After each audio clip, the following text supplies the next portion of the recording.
ఈరోజు అసెంబ్లీలో ఏం జరిగిందనేది రాష్ట్ర ప్రజలంతా చూశారు.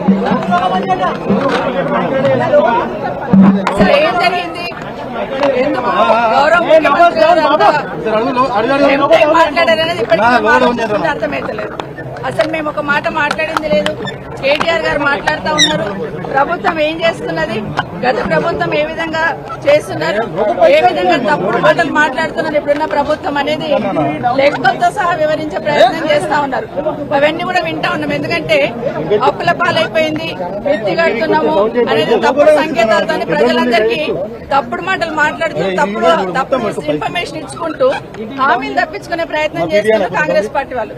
అదే విషయాన్ని ఈ రోజు గౌరవ మంత్రి గారికి, గౌరవ శాసనసభ్యులు కేటీఆర్ గారు మాట్లాడే ప్రయత్నం చేస్తున్నారు. అసలు ఏంటి బడ్జెట్, ఏంటి, ఎంత ఉంది, ఎంత మిగులు బడ్జెట్ ఉంది, ఇంట్రెస్ట్ కట్టినా వెల్ఫేర్ స్కీమ్స్ ఇచ్చినా కూడా ఎంత డబ్బులు మిగులుతాయి అని చెప్పే ప్రయత్నం చేస్తా ఉన్నారు. అవన్నీ వింటున్నా మేము కూడా చాలా శ్రద్ధగా. అసలు ఒక మాట మాట్లాడలేదు, ఒక డిస్టర్బెన్స్ చేయలేదు, అట్లీస్ట్ నేను మైక్ అడగలేదు. కానీ సమయం సందర్భం లేకుండా సడన్ గా ముఖ్యమంత్రి గారు లేచి, అంటే కేటీఆర్ గారు మాట్లాడుతూ ఉంటే దాన్ని ఎట్లా పక్కన జరపాలి అర్థం కాక వాస్తవాలు మాట్లాడుతున్నారు కదా కేటీఆర్ గారు అని సడన్ గా లేచి, కేటీఆర్ గారు మీ వెనకాల కూర్చున్న పార్కాలు మమ్మల్ని ఇక్కడ ముంచారు, నిన్ను కూడా ముంచుతారు, మీరు జూబ్లీ బస్ స్టాండ్ అయితే మీ బతుకని మాట్లాడుతున్నారు. అంటే మహిళలంటే ఎంత గౌరవం అనేది ముఖ్యమంత్రి గారికి అర్థమవుతుంది. ఈ రోజు కొత్త కాదు, బయట మైకులు పెట్టుకుని ఎన్నో మాట్లాడుతుంటారు. ఆ రోజు సోనియా గాంధీ గారి దగ్గర నుండి మొదలు పెడితే ఈ రోజు అసెంబ్లీలో సబితమ్మ వరకు నోటికి ఏదొస్తే మాట్లాడే ప్రయత్నం చేస్తా ఉంటారు. మహిళలంటే ఎక్కడ గౌరవం లేదు, ఏం మాట్లాడాలో ఏం మాట్లాడకూడదు ఆలోచన లేదు. ఒకటి అడుగుతున్న రేవంత్ రెడ్డి గారు, మీరు ఈ పార్టీలోకి రాకముందు నుండి ఈ పార్టీకి సర్వీస్ ఇచ్చిన వాళ్ళం మేము. భుజాన జెండా వేసుకుని పనిచేసి ఆ పార్టీ అధికారంలోకి రావాలని కోరుకున్న వాళ్ళం, నేను గాని సునీత గాని. ఈ రోజు నా గురించి సునీత గురించి మాట్లాడుతూ పార్టీకి ఏదో మోసం చేశారని మాట్లాడారు. ఏం మోసం చేశాం? మిమ్మల్ని ఈ రోజు అవతల పార్టీలో మిమ్మల్ని ఈ పార్టీ కాంగ్రెస్ పార్టీలోకి రమ్మని చేయడం ఒకటే నేను చేసిన తప్పు అనిపిస్తుంది ఈ రోజు. ఎందుకంటే ఆ రోజున్న పరిస్థితులలో ఇంకొక మాట మాట్లాడారు రేవంత్ రెడ్డి గారు. ఈరోజు మహిళల్ని అక్కలను నమ్ముకుంటే జూబ్లీ బస్ స్టాండ్ అవుతుంది అంటున్నారు. ఆడబిడ్డలు ఎట్లా ఉంటారో తెలీదా? ఆడబిడ్డలు ఎప్పుడైనా క్షేమం కోరుతారు, నష్టం కోరరు. నమ్ముకున్న వాళ్ళకి ప్రాణమని ఇస్తాం కానీ నమ్మిన వాళ్ళకి మోసం చేయాలని ప్రయత్నం చేయం. కానీ ఈరోజు ఏదైతే రేవంత్ రెడ్డి గారు మాట్లాడారో, సునీతమ్మకు సబితమ్మకు జరిగిన అవమానం కాదు ఇది. యావత్ తెలంగాణ మహిళల గురించి మాట్లాడిన మాటలు ఇవన్నీ. ఇప్పటికైనా ఎందుకంటే రేవంత్ రెడ్డి గారు ఒకటి గుర్తుపెట్టుకోవాలి.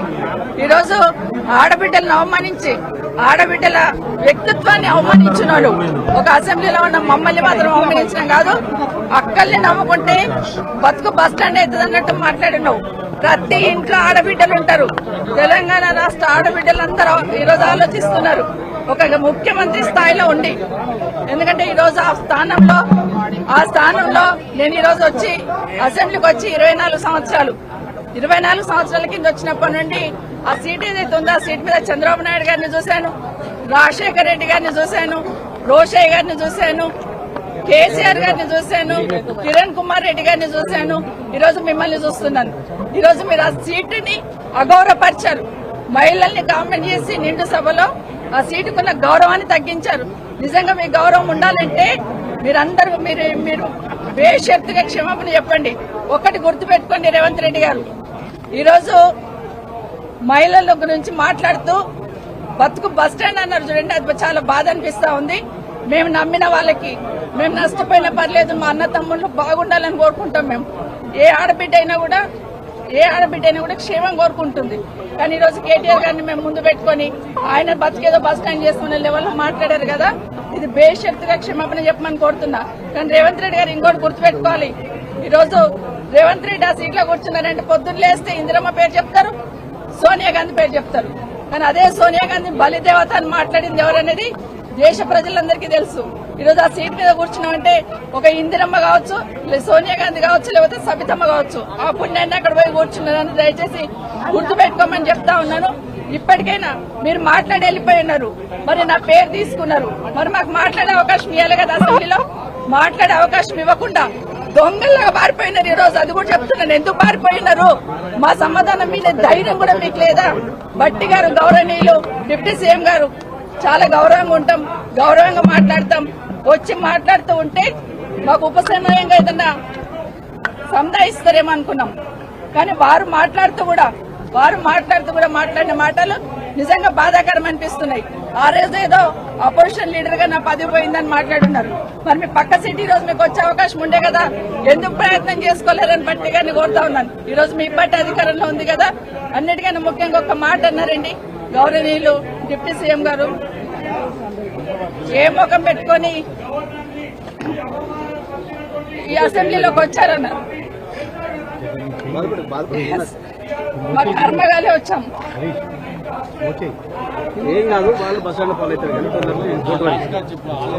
ఇది